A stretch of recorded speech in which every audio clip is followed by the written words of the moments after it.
Priority Forecast. It's another seasonably chilly start across the basin. A live look at Midland. We do notice that we can see some very thin clouds along the horizon if you look closely enough. This is our Roost by Nika sky tracker, and it really doesn't tell the whole story. Very light winds, very dry conditions. Current temperature 39 degrees, but it's going to be warming up this afternoon in the 70s and 80s with gustier winds, more humid conditions, increased threat of fire danger, and maybe as we head into tomorrow, higher chances of rainfall. But taking a look at this week's weather photo winner, thanks to KATLIN THORSON, who sent in a sunset picture a week ago. In Eddy County, New Mexico, the Guadalupe Mountains in the background, cirrostratus clouds in the sky. These cirrostratus clouds are high-level thin clouds. Now, a week ago, we had very interesting weather across the basin. If you guys remember, we had some freezing fog and light wintry precipitation in the northern and eastern basin, but in the higher elevations and in the western basin, we had conditions like this, much warmer and drier conditions. So, KATLIN, thank you for sending in this photo. We have more clouds in the increase, just like we saw a week ago, but this time not quite as chilly, as we do notice that we have, again, the southwest to northeast orientation in those clouds, very high and thin in nature.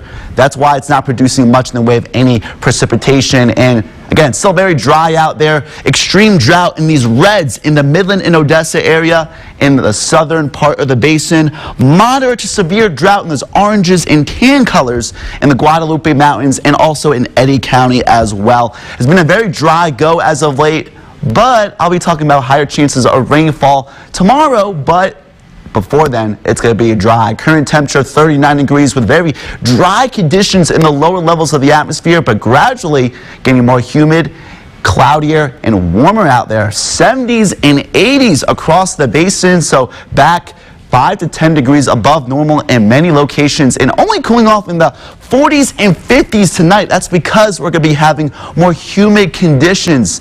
Speaking of those temperatures, though, starting off at 40 degrees today, warming up into the 60s and 70s with more clouds in the increase, more humid conditions, and again, around the evening hours, 60s, but overnight, only the upper 40s and 50s. And the reason why we're seeing that is southeasterly winds picking up, especially in the southern basin, really advecting all that moisture from the Gulf of Mexico into the basin here, with these reds indicating gusty winds tomorrow morning, but those winds will gradually lower later in the afternoon with warm conditions. Still very humid conditions, though. High temperatures warming up in the 70s and 80s with more sunshine later in the day, but earlier in the day, there is a slight chance of rainfall across the basin. Tracking that, we do notice, again, more clouds on the increase with definitely some lower level clouds here in the eastern basin, but clear skies here in the southern and western basin. Temperatures warming up in the 70s and 80s, still in the 70s on Saturday with drier conditions, humid and warm on Sunday, cooling off, though, by next week.